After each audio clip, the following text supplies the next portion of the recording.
lo que iniciamos en la clase pasada, empezamos a hablar del modelo económico y jurídico del sistema de salud a partir del pluralismo estructurado, en donde están claramente definidas cada una de las funciones que le corresponde a los distintos actores del sistema, y que con la ley 100 de 1993 precisamente lo que se hizo es fortalecer el aseguramiento a través de la afiliación de la población más pobre, más necesitada, para que accedan a los servicios de salud, en principio a través de un plan obligatorio de salud, que era un paquete de procedimientos e intervenciones a las cuales se tenían acceso, que en principio era dispar frente al régimen contributivo, pero que también se enfocaba en la salud pública, o que se enfoca en la salud pública, en la prevención y en la promoción de la salud y la prevención de la enfermedad, junto con unas entidades que se encargan de garantizar la afiliación, el acceso a los servicios, el recaudo de la cotización y, en general, de brindar un servicio con calidad. ¿Listo? El día de hoy les voy a explicar de una manera muy general, pero creería yo que podría ser de una manera bastante no clara, pero sí, ¿cómo diría yo? Tratar de hacerlo lo menos complejo posible, porque es que el problema de este sistema es que no es fácil de comprender en cuanto a su operatividad o funcionamiento. Entonces, fíjense, vamos a tratar de compartir. ¿Y por qué hoy digo tratar de compartir? No es que no se pueda compartir, lo que pasa es que a veces puede cargar la conexión ahí.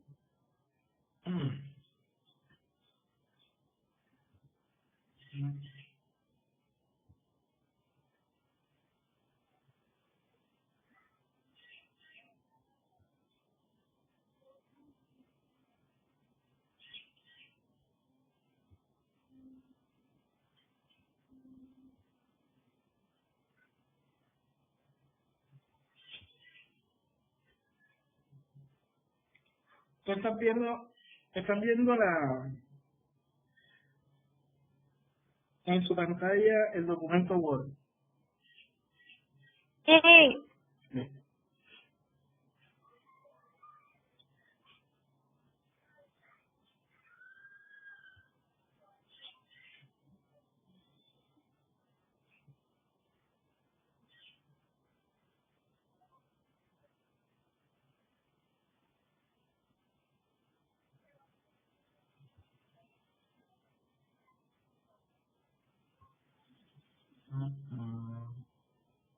¿Cómo sigue el sonido?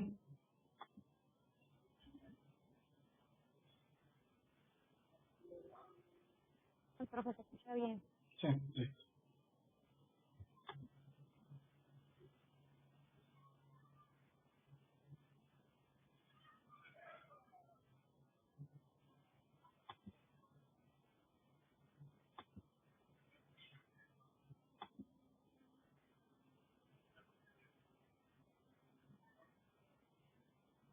Entonces, miren,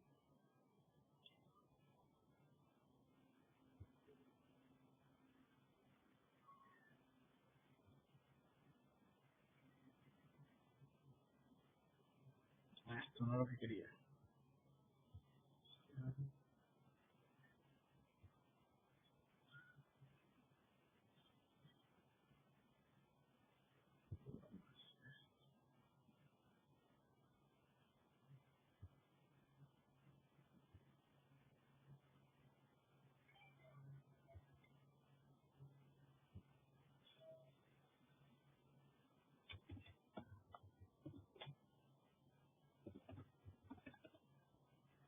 Todo empieza por el afiliado cotizante, ¿listo?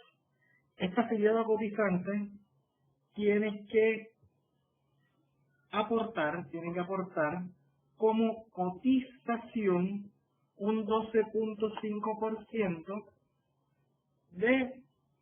¿Sí se ve bien la gráfica? Sí, doctor. del ingreso base de cotización. ¿Listo?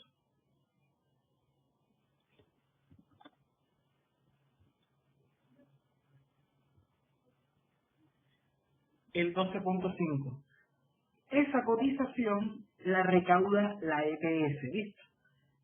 Ese 12.5%, como le estaba señalando ayer, antes de que se interrumpiera la conexión, la asume completamente el trabajador independiente o es compartida en aquellos que tienen una vinculación laboral o una vinculación legal o reglamentaria, porque a partir de ahí entonces una parte que es el 4% la asume el trabajador y el 8.5% restante la asume el empleador.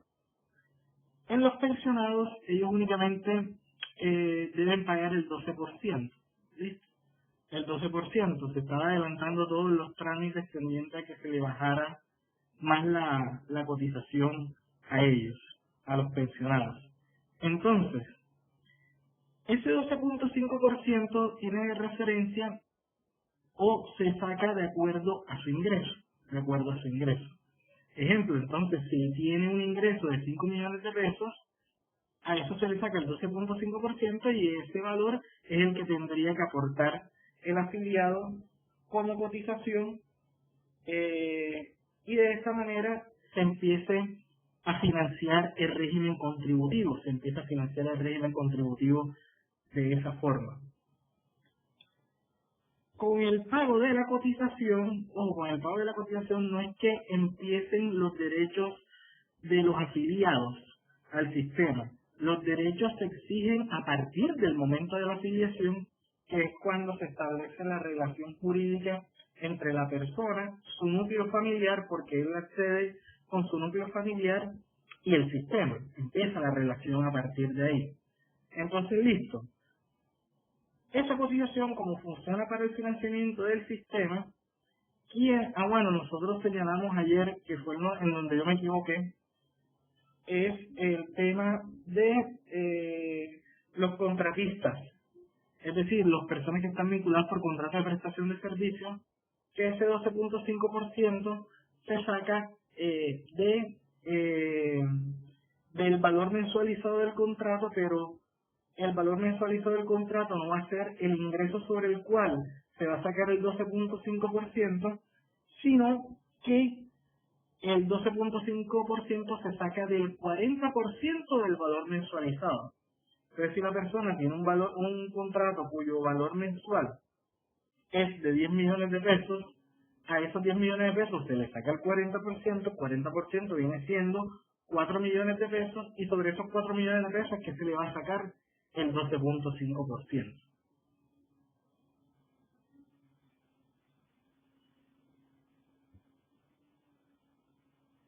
Listo. Posteriormente, esa cotización la recauda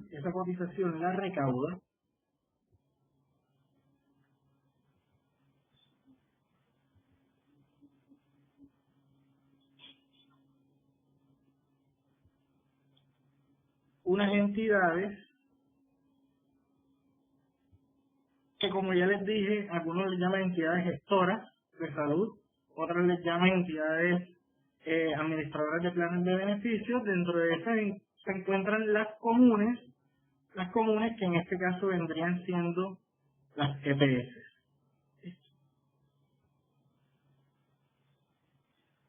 Claro que sí, Jessica, si quieres habilita por favor el micrófono. Después de la intervención vuelves y lo silencias para conocer qué es lo que no se está logrando entender.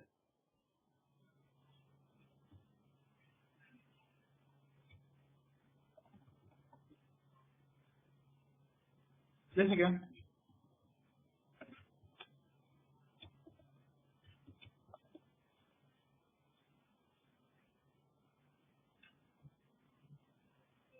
Jessica, ¿me escuchas? ¿Qué parte no entiendes?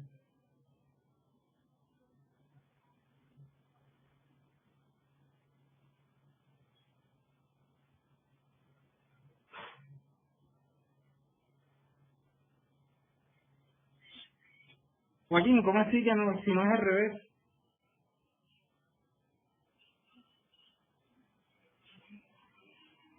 Eh, Buenas tardes. Buenas tardes. No, yo digo que si no es al revés, que digamos que al valor mensual del contrato Ujú. se le descuenta el 40% Se le saca el y 40%. el porcentaje que se cobra es sobre el 60% que queda. No. No, es sobre el 40. Y el porcentaje se cobra sobre el 60%, ¿no? El porcentaje se cobra sobre el 40. Sobre el 40. ¿Viste? Es sobre el 40. Vendría siendo sobre el 40 y no sobre el 60. De todas formas, averigüemos. ¿Listo? Confirmamos. Pero estoy casi seguro que es sobre el 40. Estoy casi seguro que es sobre el 40. Vamos a salir de la duda enseguida.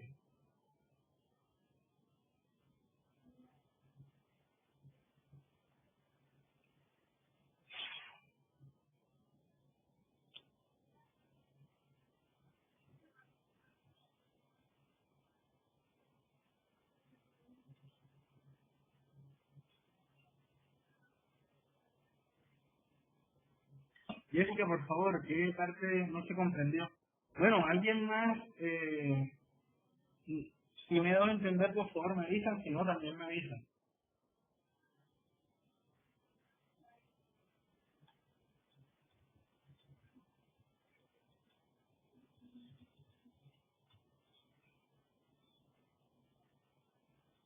Es sobre 40. Listo, ok.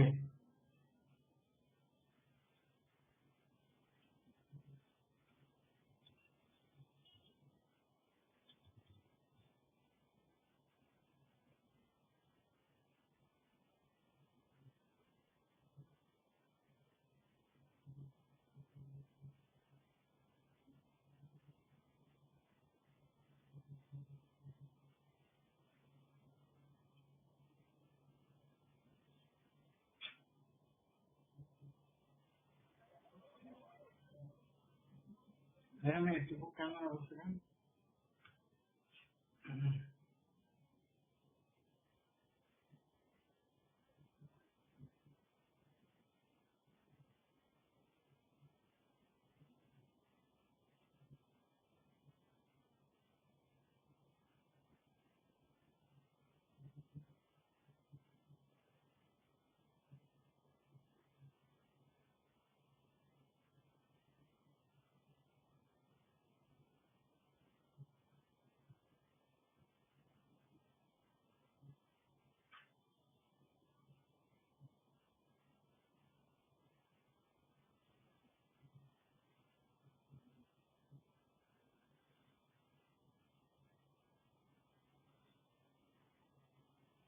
Listo.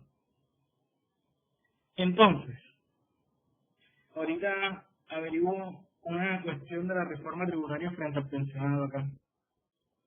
Entonces, esa cotización se le paga a una entidad promotora de salud, se le entrega a una entidad promotora de salud, pero esa plata no es de la entidad promotora de salud.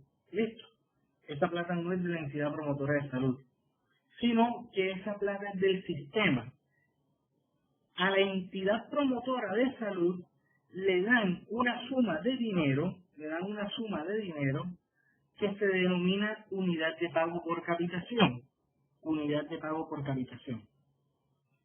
Esa unidad de pago por capitación es un dinero que, como lo dije en clases anteriores, lo recibe la EPS por cada afiliado que tenga y dependiendo del grupo de edad en que se encuentra la persona y del sexo, así recibirá la plata la EPS. Esa entidad promotora de salud tiene las siguientes funciones, Tiene el deber de garantizar las prestaciones, recaudar las cotizaciones, realizar las gestiones para la afiliación, garantizar la calidad del servicio en salud, tiene el deber de gestionar el riesgo en salud y garantizar el acceso a esos servicios de salud. Estas entidades promotoras de salud, en principio, tenían que garantizar un plan obligatorio de salud, que se llama el POS, Plan Obligatorio de Salud, se llamaba así. Posteriormente pasó a llamarse Plan de Beneficio en Salud y hoy en día se llaman Servicios y Tecnologías de Salud financiados con recursos de la UPC. Porque es que con ese pago que le hacen a las EPS por concepto de UPC, es que ellas van a garantizar los servicios de salud que requiera el afiliado. ¿Listo? Que requiera el afiliado. Ahora bien, ellos pueden prestar el servicio de salud, las entidades promotoras de salud pueden prestar el servicio de salud directamente o a través de unos prestadores. Entonces se lo pueden colocar acá.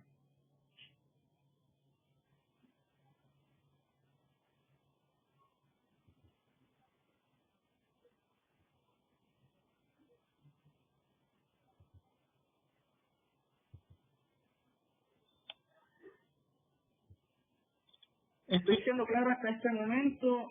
¿O voy muy rápido? ¿O no se me entiende?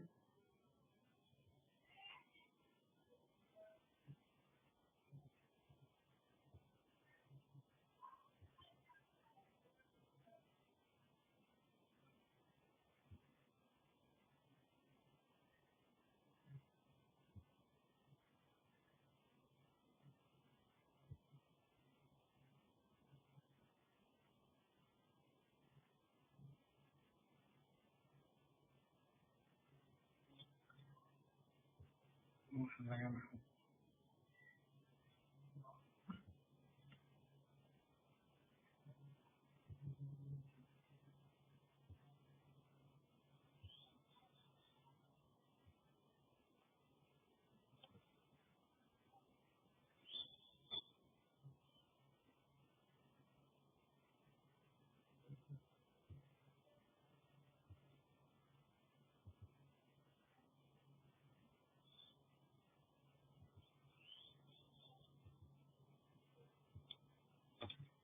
Ellos pueden contratar los servicios de salud con unos prestadores.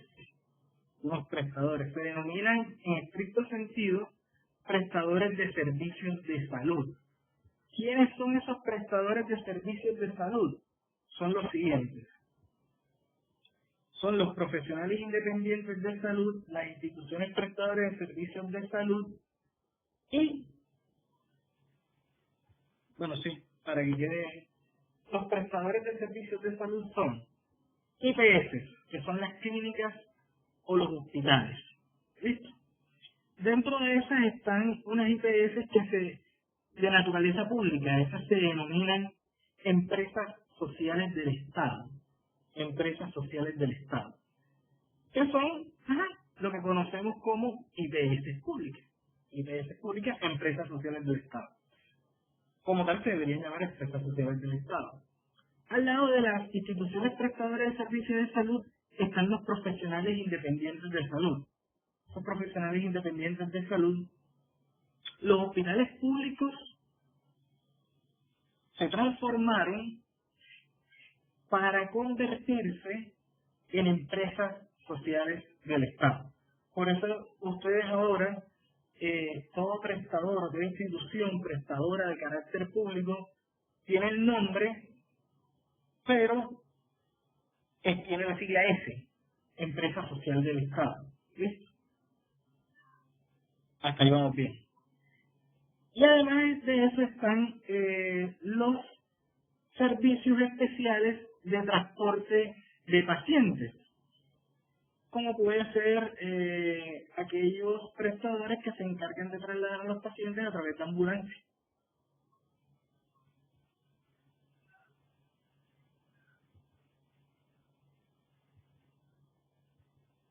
No necesariamente, porque en última sí está ligado porque en el régimen subsidiado de la contratación tiene que tener un porcentaje muy fuerte no recuerdo de cuánto, si mal no estoy, y si no me he actualizado, es del 60%, es del 60%, y por eso se ve bastante dentro del régimen subsidiado la contratación con las empresas sociales del Estado, pero eso no limita que en el régimen contributivo también se pueda ver, es decir, no está prohibido. ¿Sí? Pero sí, uno liga a las veces con el régimen subsidiado, aunque no es una camisa de fuerza a mi juicio. Es decir, no hay una norma que prohíba la contratación en el régimen contributivo con una empresa social del Estado. Esos prestadores de servicios de salud son los que van a garantizar, todas las actividades, todos los procedimientos, todas las intervenciones, el suministro de medicamentos que requiera el afiliado, a menos que la entidad promotora de salud los asuma directamente. ¿Qué es lo que empezó a ocurrir? Y por lo tanto, lo que hace el afiliado es conocer cuál es la red de prestadores que tiene esa entidad promotora de salud para que posteriormente él pueda acudir a ella. Él se dirige a la entidad, al prestador de servicios de salud y recibe sus beneficios para restablecer la salud, para desviar el curso de la enfermedad, para rehabilitarse, etcétera, etcétera. Y lo que hace la entidad promotora de salud es que con la UPC, con la unidad de pago por capitación, sí, yo no conozco, Antonio, que exista una prohibición para que en el régimen contributivo uno de los prestadores sea una empresa social del Estado. No, lo que pasa es que en el régimen subsidiado las EPS deben contratar, creo que es por el 60% del gasto con empresas sociales del Estado. Si mal no estoy, es más, vamos a buscarse enseguida.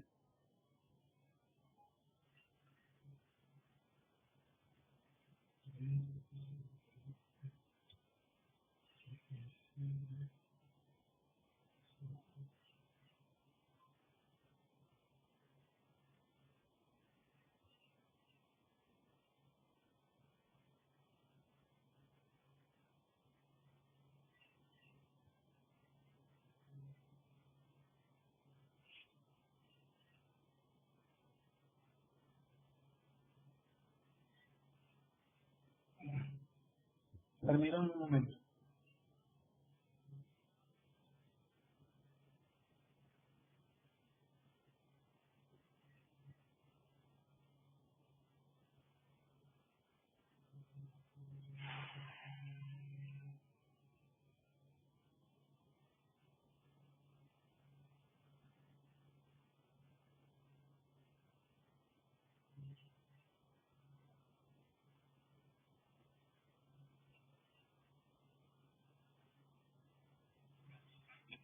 Está en el artículo 16 de la ley 1122 de 2007.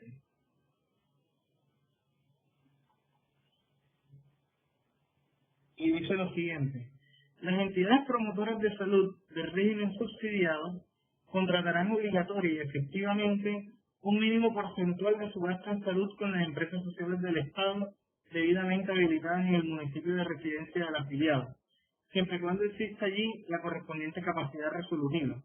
Dicho porcentaje será como mínimo el 60%. Lo anterior estará sujeto al cumplimiento de los requisitos e indicadores de calidad y resultados, oferta disponible, indicadores de gestión y tarifas competitivas. Las entidades promotoras de salud de naturaleza pública del régimen contributivo deberán contratar como mínimo el 60% del gasto en salud con las empresas sociales del Estado escindidas del Instituto de Seguro Social, siempre y cuando exista capacidad resolutiva y se cumpla con indicadores de calidad y resultados, indicadores de gestión y tarifas competitivas. Es decir, que con las entidades promotoras de salud públicas que administran el régimen contributivo también tienen esa obligación del 60% del gasto público. Sí, para contratar con las empresas sociales del Estado. Artículo 16 de la ley 1122 de 2007. Ahora bien,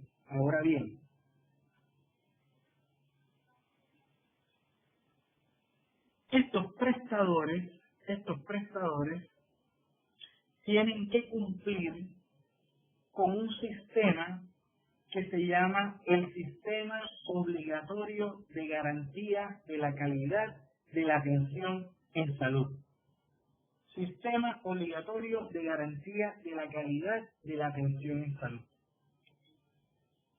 Se lo voy a escribir acá abajo.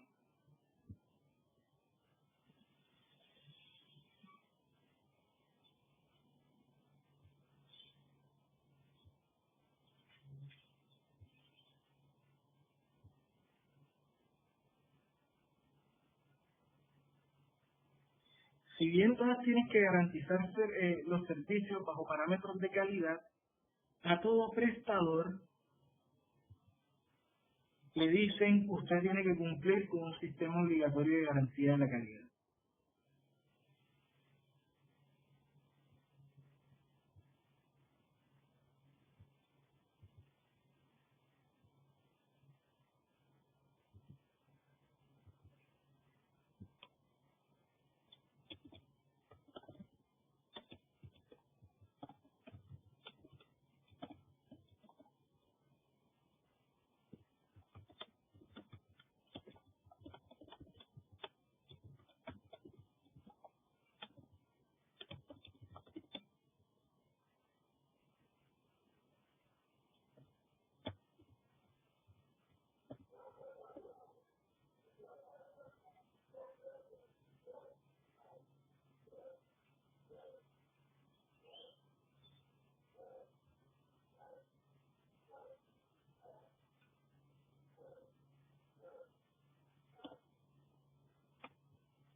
Listo.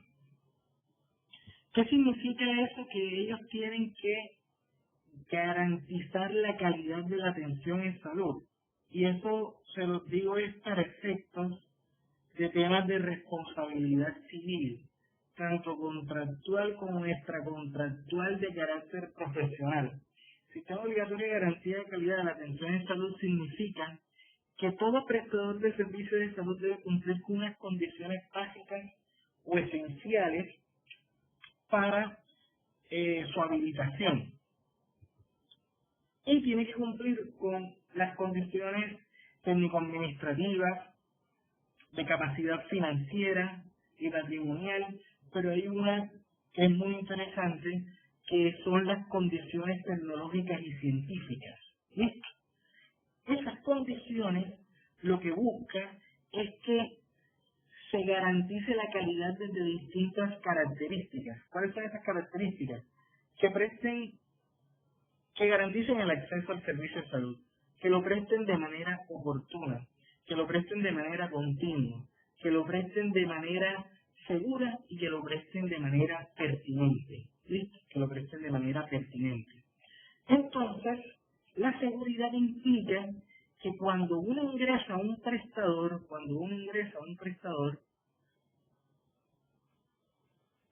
se entiende que la atención en salud busca minimizar todos los riesgos a los cuales puede estar expuesto el paciente con fundamento en las condiciones de salud.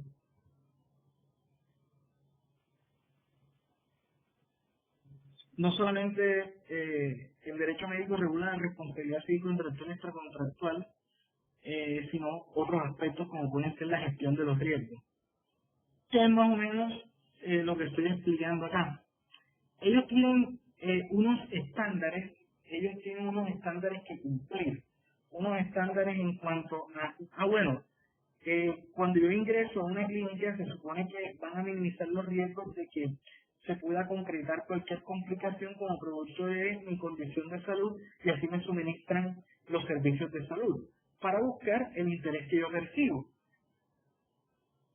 Sin embargo, la seguridad implica que en el marco de la atención no pueden existir eventos adversos ¿Qué significan los eventos adversos? Son daños que se producen al paciente como producto de la atención en salud, pero que generalmente pueden derivar de un error. ¿Cómo así? Hombre, que sí, perdón, vuelvo y retomo la definición de evento adverso. Es un daño sobre el paciente producto de la atención en salud, pero diferente a la patología que padece ese paciente. ¿Listo? Es un daño que ocurre en el paciente o que sufre el paciente como producto del proceso de atención, pero distinto a la patología que tiene el paciente. Ejemplo, es el caso en que si yo entro con unos cálculos renales y me montan en la camilla y me ponen la seguridad, las barandas de seguridad en la camilla y me caigo, lógicamente que he sufrido una lesión. Es producto del proceso de atención, sí, porque el hecho de ponerme en la camilla implica un protocolo para la atención de salud. Sin embargo, el daño que sufro, que puede ser un trauma cráneoencefálico, es producto no de los cálculos renales que tengo, sino de la falla que pudo presentarse a nivel asistencial y que originó la caída de la camilla. Esos estándares buscan precisamente evitar esos eventos adversos. Entonces le exigen a las clínicas, le exigen a los profesionales de la salud una serie de estándares. ¿Qué estándares? Un estándar de infraestructura con unas condiciones de ingeniería y de arquitectura propiamente destinados para esos servicios de salud. Le exigen equipos. Doctor, una pregunta. Sí, claro. Y el caso que se está presentando ahora es que las EPS están obligando a los doctores a que tengan una incapacidad de 14 días cuando les tendrían que dar la incapacidad de los 14 días de aislamiento por el tema del coronavirus, para que la EPS no sea la que pague la totalidad de la incapacidad del paciente. ¿Qué entidad vendría a regular eso? ¿Cómo? ¿Me podrías repetir, por favor? La EPS dieron orden a los médicos de cuando el paciente tendría que tener un aislamiento preventivo de 14 días, aunque le tendrían que dar la incapacidad por 14 días, el médico le da una incapacidad por 2 días nada más, para que la EPS no sea la que pague la capacidad total de la incapacidad, sino que lo cubra la empresa o la ARL. Bueno, la ARL, bueno, dependerá si la infección fue producto del trabajo. Por ejemplo, si fue el médico en que se infectó de COVID-19, es producto que eso lo liguen con el trabajo. Pero en cuanto a las incapacidades por enfermedad de origen común o general, están en lo cierto. Los dos primeros días los cubre el empleador y el resto ya lo empieza a cubrir la EPS. ¿Listo? Los dos primeros a cargo del empleador, el resto de los días a cargo de la EPS. Y muchas veces se dice, porque no me consta, que los médicos terminan siempre, o en muchos casos, incapacitando por 2 días para no generar ningún malestar en las EPS desde el punto de vista financiero y administrativo, y mandan los 2 días porque se sabe que esos 2 días al trabajador dependiente lo va a cubrir es su empleador, esa suma de dinero.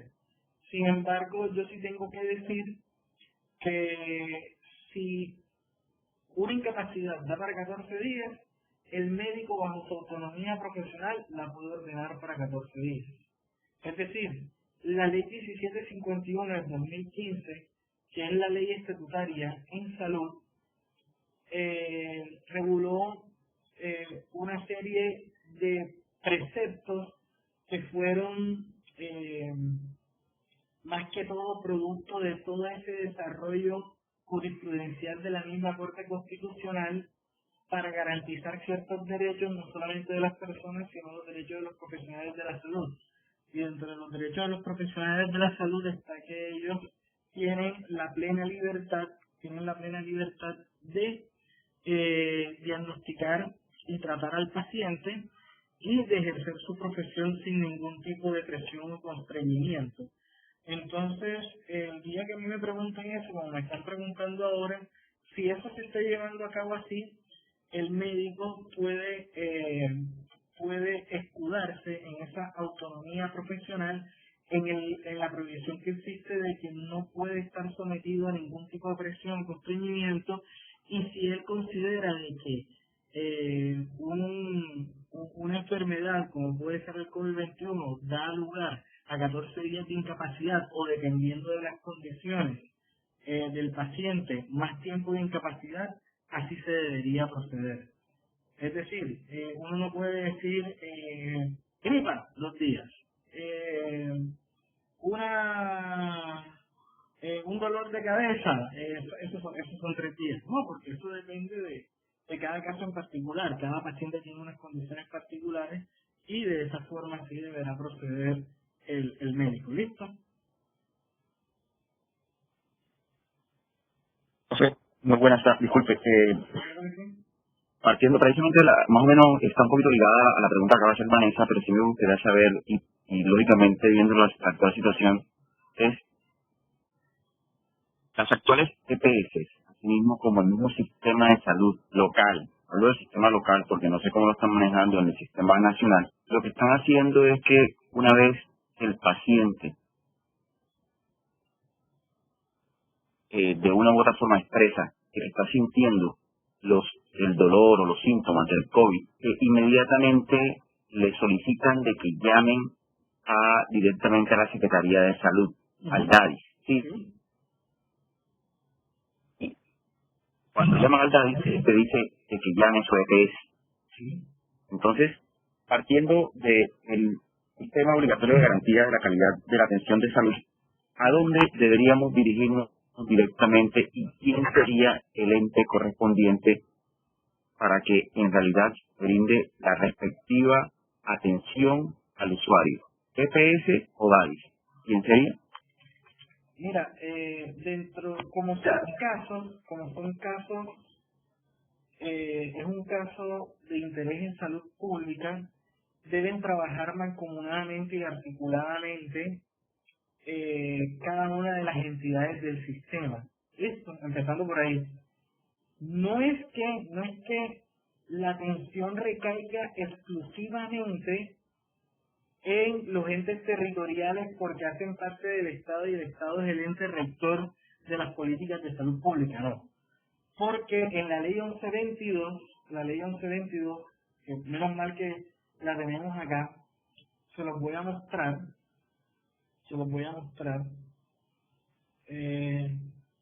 Creo que es en el artículo 11.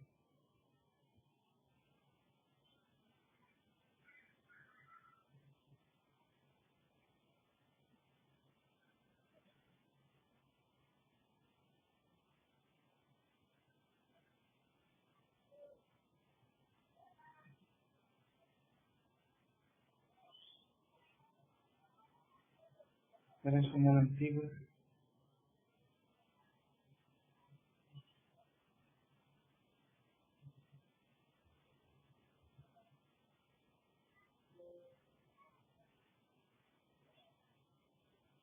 Esperen.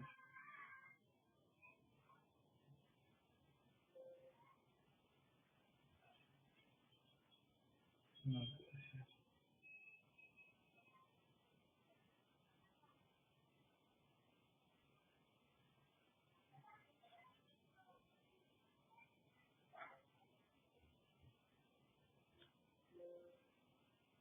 Esperen un momento.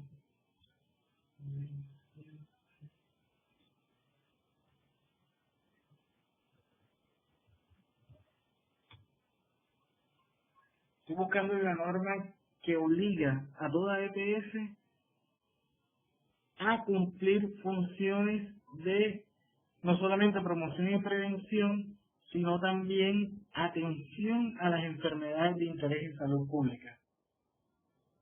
Es decir, vendría siendo un deber directo de la EPS también, debería ser.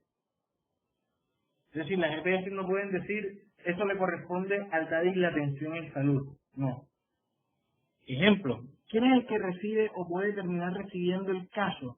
El caso lo termina recibiendo una clínica, un hospital, que es la que genera el dato del reporte de el COVID-19. Lo que ocurre es que como es una enfermedad contagiosa, infecciosa, infectocontagiosa, y no siempre se necesita de hospitalización, las líneas de atención también están diseñadas con el propósito de, primero, identificar a la persona que está presentando esos síntomas para poderla ubicar en algún momento, segundo, conocer cuáles son los síntomas que presentan, y dependiendo de los síntomas que presentan, entonces poder tomar la muestra, pero si no existe ninguna complicación, él mismo puede quedarse en casa hasta ese momento. Por eso se estaba haciendo todo el trabajo de que no acudiesen directamente a las instituciones prestadoras de servicios de salud por tener síntomas, porque pueden ser síntomas diferentes al COVID, pero al llegar a la clínica es un nicho de infección precisamente por la pandemia que se está viviendo ahora mismo. Entonces, si tú me preguntas a mí, ¿quién debe asumir la atención de la sintomatología y el tratamiento y el diagnóstico del COVID? Lógicamente que van a estar en cabeza de la EPS como una aseguradora y en cabeza de la IPS como un prestador. Pero como estamos hablando de acciones de salud pública, el ente territorial entra para tomar acciones de salubridad a nivel individual y a nivel colectivo, pero también más que todo a nivel colectivo, con el propósito de evitar la propagación del virus. Pero espérate, y busco, si no me espera un momento y yo busco el libro para identificar en dónde está eso, porque me llama la atención.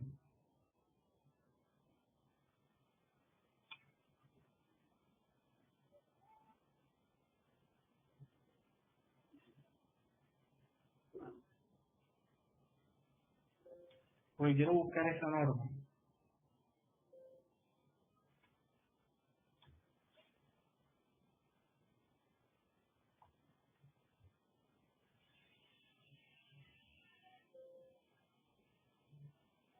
No, acá no está. Espera un momento. Ya ven.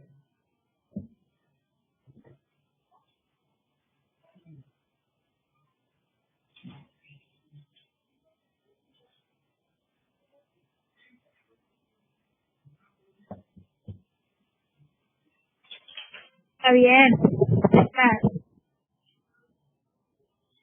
Sí, claro. Oye, y nosotros en el tema de que a qué entidad tú te diriges a consultar para que te hagan el examen, no también de que vas a una EPS y pues si no es a la que estás afiliado te mandan, no, aquí usted no está afiliado, tienes que ir a la que estás afiliado. Y aparte de eso, en la que... No, lo que pasa es que en este momento te voy a explicar lo que está pasando. Que es un caso real y ya lo hemos visto no solo ayer, sino estos días, hoy me enteré de otro, en el cual la instrucción que están dando, precisamente desde el DADI y desde la EPS, es que si usted tiene los síntomas del COVID, debe quedarse en casa y llamar a unas líneas de atención.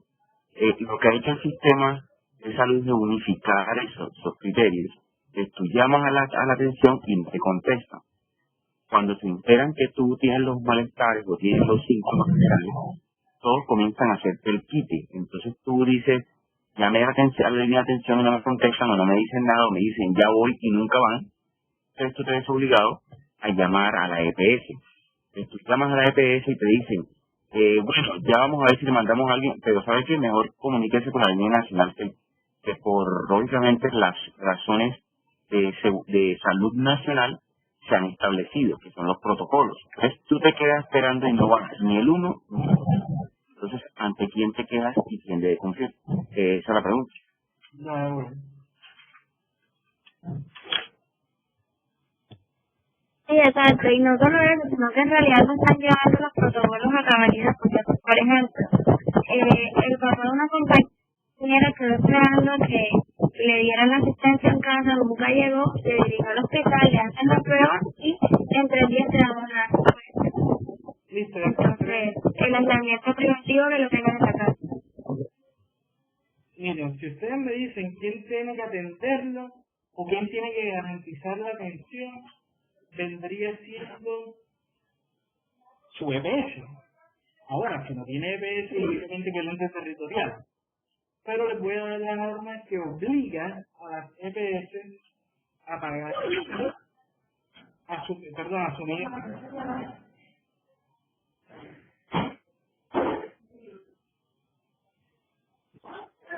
Miren lo que dice el artículo 11 de la Ley 1438 de 2011. Ley 1438 de 2011, artículo 11.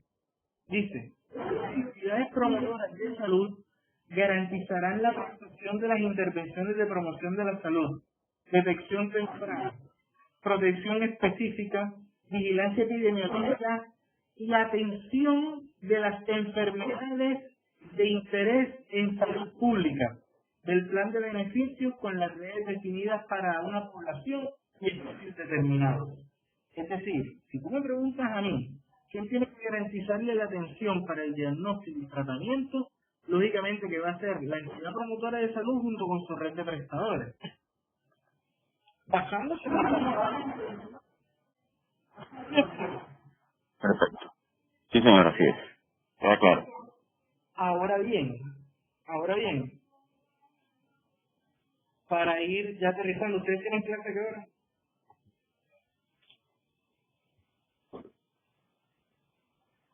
A las... Sí, ya le digo. Ya, doctor. 6:30. Listo. Sí, señor. Perfecto. 6:30. Entonces 15 minutos. En 15 minutos, Sí. acá, bueno, para terminarles de explicar, bueno, la pregunta que surge ahora conforme a lo que me está, a lo que está preguntando Javier es, bueno, ven acá, y en caso tal, de que yo tenga, bueno, porque como es una epidemia, es infectocontagioso y toda esa cuestión, la idea es no saturar las instituciones prestadoras de servicios de salud, porque en la medida en que si tú tienes un dolor de garganta y un dolor de cabeza y dices, mira, pero esto es COVID-19, cuando en verdad no es COVID-19, y te llegas a la clínica, lógicamente que puedes adquirir el mismo virus, o si lo tienes, podrías terminar esparciendo. Entonces la idea es que no se congestionen las clínicas precisamente para evitar la propagación. Pero eso no es óbice, eso no es una justificación, una excusa para que las entidades promotoras de salud le nieguen la atención a las personas que están padeciendo COVID-19. Todo lo contrario. Si es una política, una directriz, ya a nivel del Estado, hombre, vamos a tomar estas medidas para evitar la propagación, que todos estén en cuarentena y solamente aquellos que requieran hospitalización o unidad de cuidado intensivo se dirijan a una clínica, entonces vamos a garantizar la atención o el seguimiento dentro de casa. Lo que pasa es que nosotros no tenemos la capacidad resolutiva para atender esos casos. Si nosotros fuéramos un país en donde estuviese a la vanguardia la telemedicina, por ejemplo, en donde se pudiesen hacer las teleconsultas, entonces sería mucho más fácil sobrellevar esta situación, en donde los médicos tampoco estarían siempre expuestos a un contagio también, y se le protegería también su salud y se le garantizaría la atención en salud a la población en general, basándonos en la telemedicina. Así como estamos dando la clase de manera virtual, hay una ley que promueve el uso de las tecnologías de la información y de la comunicación en salud. Entonces también puede ser una alternativa, pero el problema es que nosotros no tenemos esas capacidades. Ahora bien, en caso tal de que ustedes presenten quejas por inconformidad en los prestadores en cuanto a las condiciones de calidad o por fallas en la atención administrativa de las entidades promotoras de salud, hay otras entidades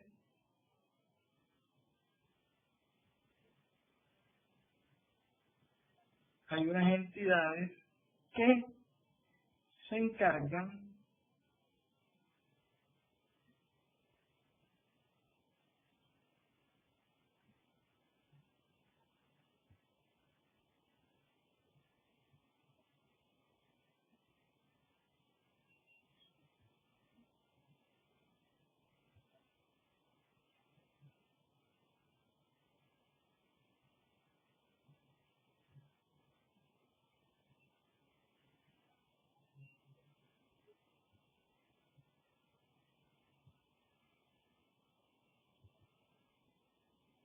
hay otras entidades que se encargan de la inspección, vigilancia y control.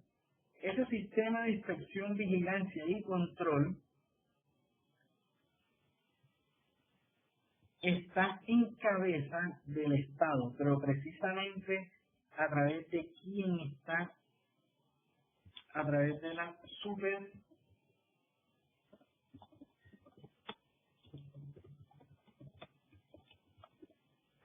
la Superintendencia Nacional de Salud.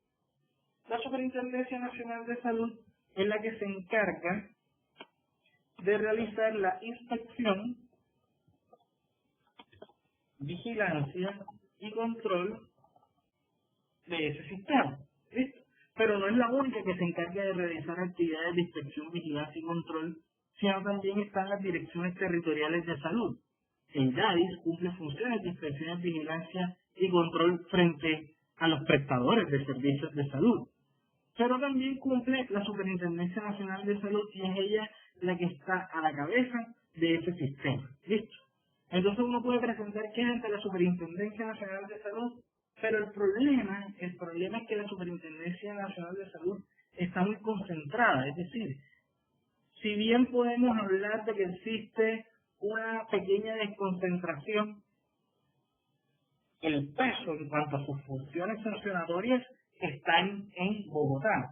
Entonces imagínense una sola entidad encargada de vigilar toda y cada una de las entidades promotoras de salud, todas y cada una de las entidades adaptadas de los regímenes especiales efectuados, los prestadores de servicios de salud, como son las instituciones prestadoras de servicios de salud.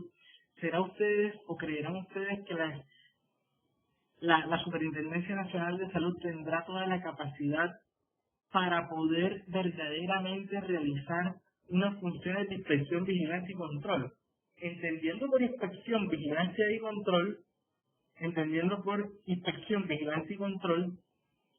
inspeccionar es monitorear, ¿cierto? Hacer un seguimiento.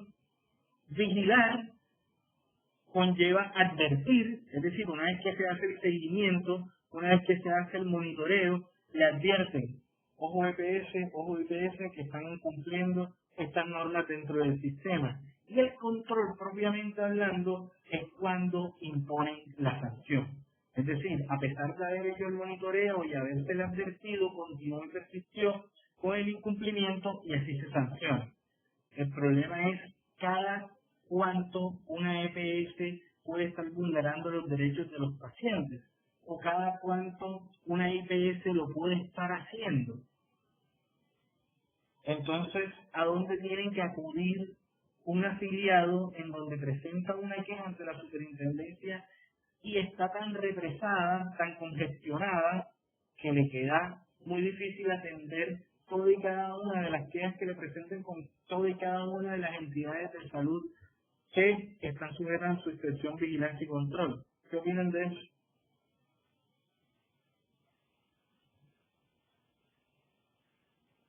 Claro, está muy centralizado, así que va a ser bastante difícil.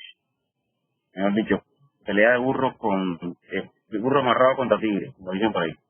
Así es. Lo que le queda al afiliado no es otra cosa que acudir a la acción de tutela para garantizar su derecho fundamental a la salud. Por eso lo que yo les digo es, hombre, el sistema, si bien las entidades promotoras de salud en algún momento se han comportado mal, así como las IPS, así como los mismos pacientes, este problema no se soluciona acabando con la ley 100 del 93 o reestructurándola completamente.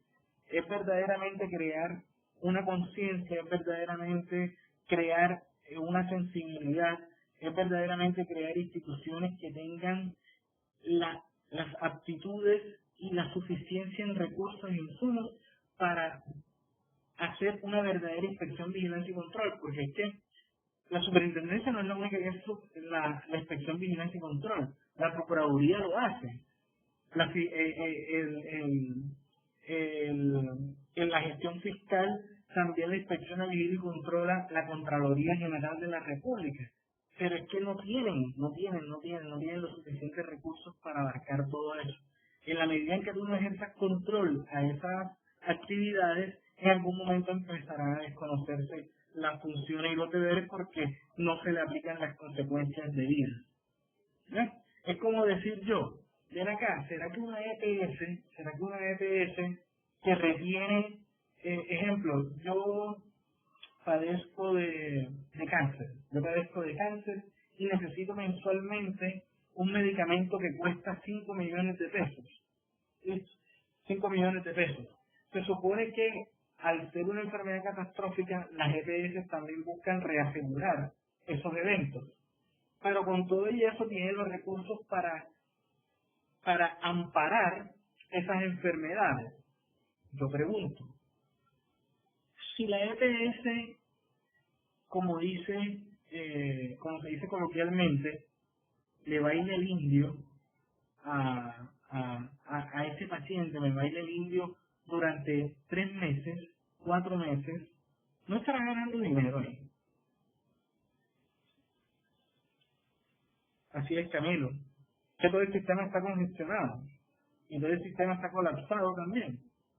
El sistema de salud está colapsado.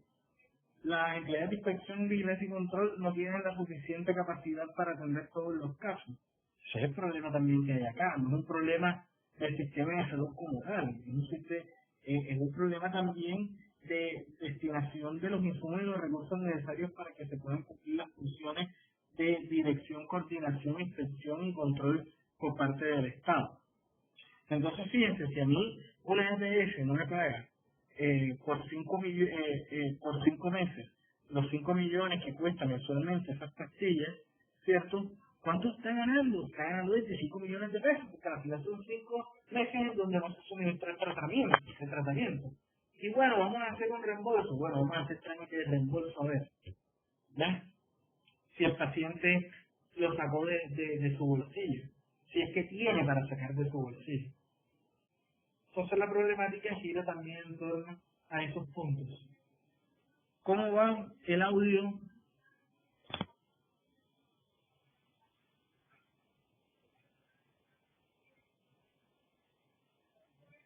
Muy bien. Sí. Listo, jóvenes. Entonces, vamos a dejar hasta aquí para que ustedes tomen ya el descanso. Por favor, Marian, reporta la reprogramación de la clase. En la próxima semana, bueno, la próxima semana no, porque va a ser Viernes Santo, dentro de 2 semanas, ya les muestro los fundamentos normativos que regula cada uno de estos aspectos que hemos tratado acá, para que tengan una idea no solo del funcionamiento básico, porque este es el funcionamiento básico del sistema, y voy a averiguar también cómo quedó los aportes a los aportes a salud de los pensionados, porque sé que creo que dentro de la reforma tributaria dejaron el 12% para algunos casos, pero creo que hay un beneficio para aquellos que tengan un salario mínimo, menos de un salario mínimo, menos de 2 salarios mínimos. Entonces yo lo averiguo y dentro de 2 semanas nos vemos nuevamente, ¿les parece?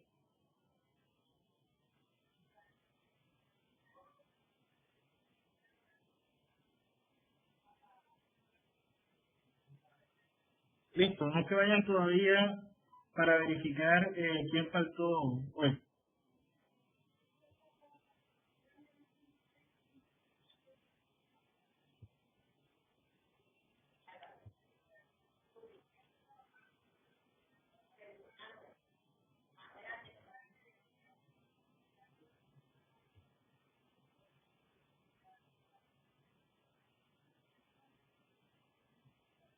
María, ¿me puedes decir quién faltó?